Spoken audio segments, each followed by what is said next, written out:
Write down my grandparents' address? Will do. So my school does a lot of fundraising, which is annoying considering what they're paid in tuition. As one of their fundraisers, they had us drag our grandparents into it. For A grade, we had to write a letter to our grandparents telling them how much we loved school, and how great it would be if they could donate. Ook.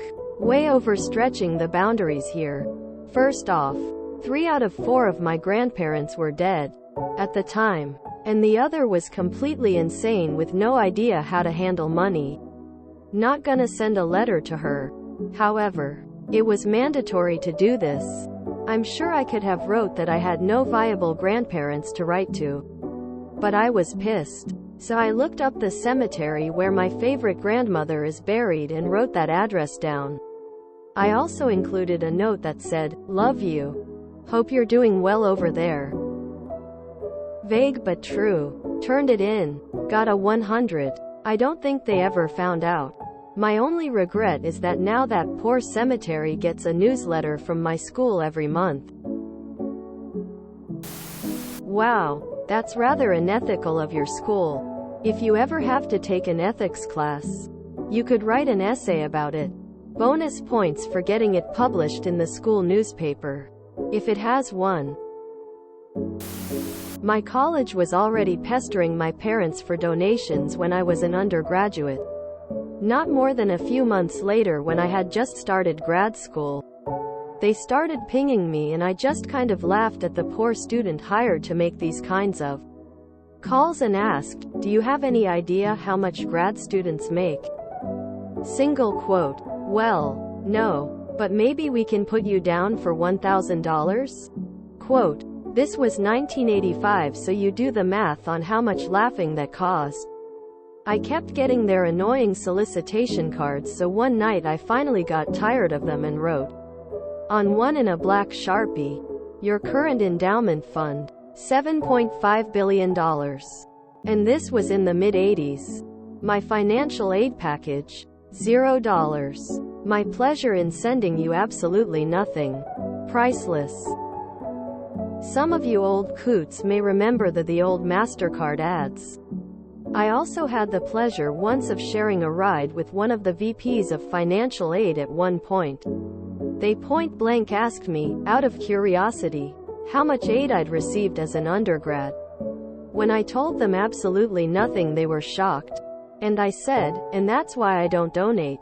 I'd get the old argument about, "Well, you know, your tuition doesn't really cover the cost of your education," and I replied, "Well, you have an entire top 3 university full of very smart people, including a world-renowned business school and a record number of Nobel Economics Award winners, and you're telling me you can't price your product appropriately? That sounds like a you problem." Yes, all of this actually did happen. You can imagine how far they got with my dad when it came to donations. What a marketing weasel move.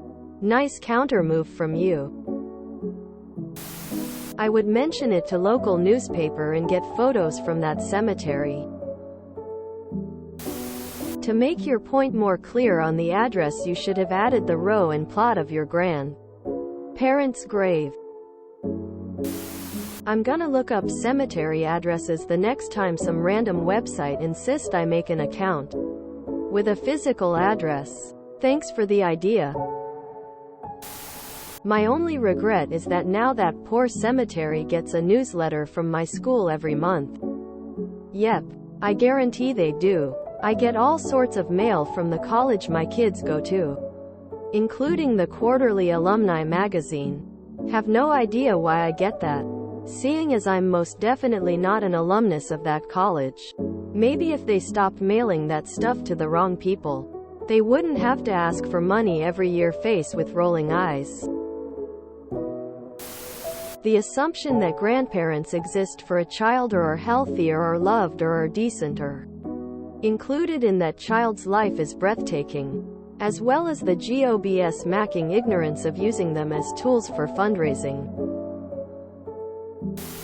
I recall a classmate of mine that had to provide his parents' address So he gave them the plot number at Arlington Cemetery where his father was buried. Please don't worry about the cemetery. I received many requests for extra money from the hospice enterprise after my parents passed away. Did good by your loved ones. Please send more. Even after I donated $1 and gave all of the reusable expensive equipment I had provided. And then worse. The oncology doc had to send me the x-rays of Dad's liver cancer. 2 years after. The fact. My school made me make a thing for Father's Day. I informed my teacher I didn't have a father and I was told to make it for my uncle or whatever. My only regret is that now that poor cemetery gets a newsletter from my school every month. No worries. It will just end up in the dead letter office. See what I did there? A newsletter addressed to an intern, so to speak, individual, no less. Imagine the delivery dilemma. I love this one. You got it done. And the school got what they deserved. My great-grandfather donated most of the land the college my sister went to is on. Got like $5,000 grant for it. I suspect they hound her and our parents for money still. I'm sure favorite Grams got a good chuckle about it from the other side. People hugging. Sign of the horns. Medium dark skin tone. Dodgy school. You really should have made it obvious in your letter that he was dead. Or sending it to Broadmoor would have been interesting too. Poor graveyard. I move every 46-ish years for work.